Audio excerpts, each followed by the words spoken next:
Officials are getting tough with construction workers amid serious concerns that they can very well lead to challenges to the healthcare sector. And according to Prime Minister, the Most Honorable Dr. Hubert Minnis, here's why. What we see is the construction industry now becoming the so-called breeding ground for COVID-19.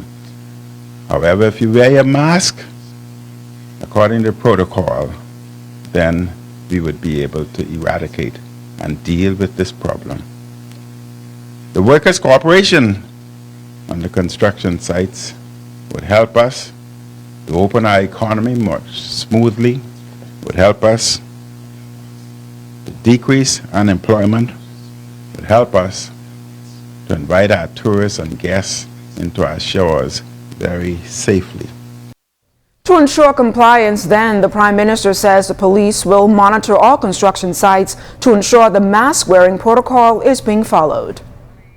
Construction operations will now be fined for non-compliance with the orders related to mask wearing and other physical distancing protocols established by the Bahamas Construction Association as approved by the Ministry of Health.